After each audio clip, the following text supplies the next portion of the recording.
On this auspicious occasion of Navratri and Daan Utsav week, I'm very happy to invite Mr. Rakesh Jhunjhunwala, wearing a different hat today as a philanthropist, which maybe few people know, and of course Mr. Ramji Raghavan, who is the founder and chairman of Agastya International Foundation. Before I start, asking them few questions, I would like to read a quote from Albert Pike, where he says that what we have done for ourselves alone dies with us. What we have done for others and the world remains and is immortal. Mr. Jhunjhunwala, thank you so much for joining us, and as well Ramji. A lot of people have created wealth, money in the stock market using their minds. But there are very few people who have heart of giving back to the society. Where do you get that heart from? Well, first of all, I'm still not a philanthropist. I hope to be one. I am not given so much of my wealth still that internally I feel I'm a philanthropist. Where I have the desire to give is that, my father was always not concerned about how much wealth I have. But every year what you would ask me is that how much have you given this year in charity and how much taxes have you paid?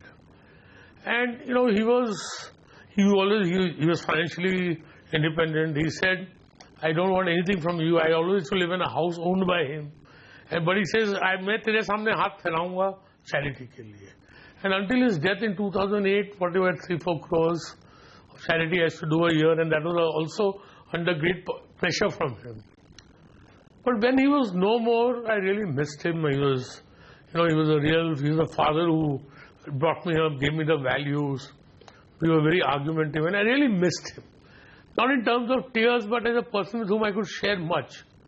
And then I thought that the greatest homage and remembrance I could do for my father was to give. Right? And that really, and then I thought that what should I give? How much should I give? Let me not think I should give less, I should give more. Let me structure it. So then from 2008, what I started doing is I started giving away 25% of my dividend income. And then, I thought that God was kind, He gave me a lot of wealth.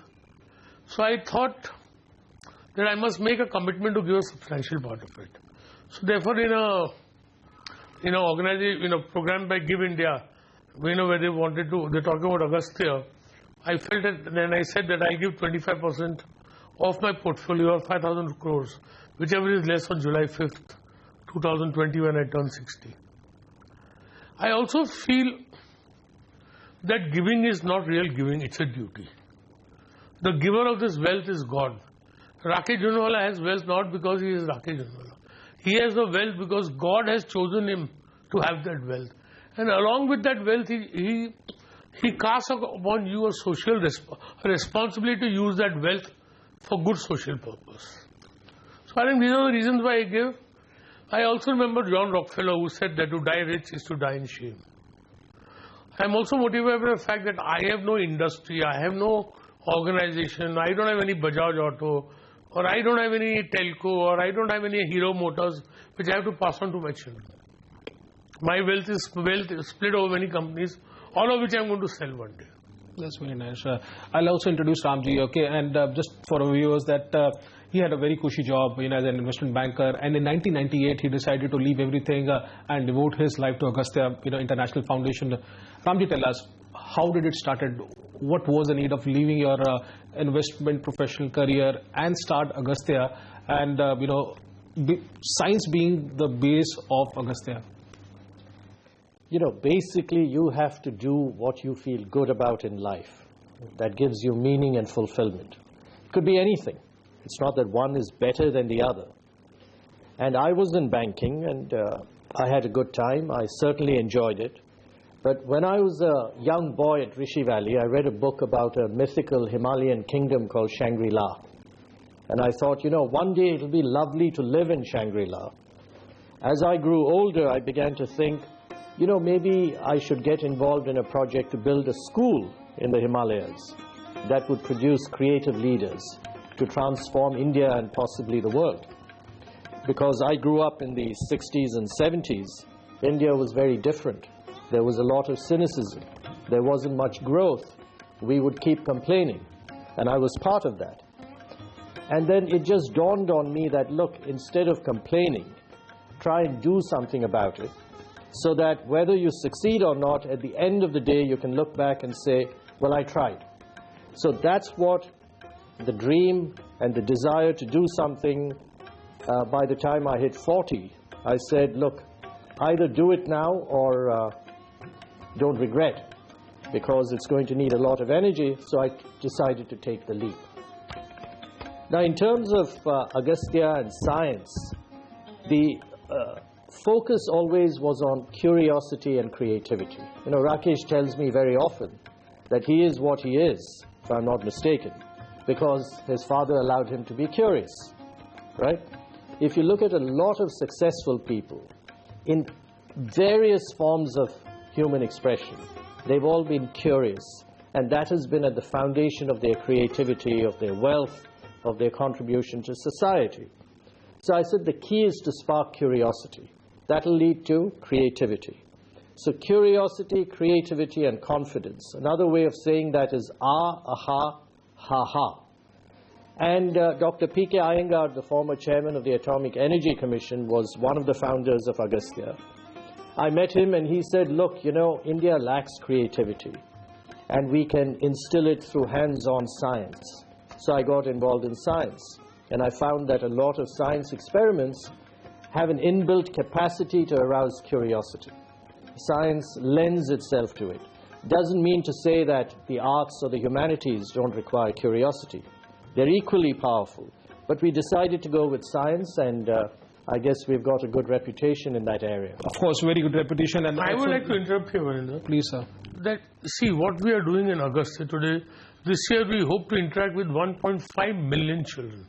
You know, if we want to educate, teach our children. You know, it is like giving fish to somebody. But if you teach a child curiosity, if your child learns curiosity, I think that's the biggest source of learning. It's like teaching him to fish instead of, you know, we feeding him fish. But I think when you're curious, I have two sons. One son is not very curious, one is very curious. Now, the curious fellow has got so much more knowledge now. He's so much concerned about everything he is. Why? But curiosity is the biggest self-education. So our purpose is not really to teach science, is to teach science, but the real purpose is to interact with poor children and arouse curiosity in them, so that they learn on their own. I know it's a very cost-effective manner, because in a budget of about 35 crores, we are going to interact with 1.5 million children. I think at least 2 times each. So per interaction, the cost is about 30 rupees.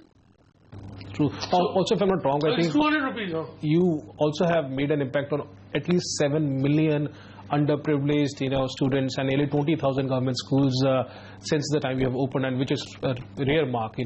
Also, I wanted to ask you, sir. I talk to many people, and they say that I was talking about this interview, and some of the people believe that Rakesh Jhunjhunwala has wealth. Okay, so he can think about giving money.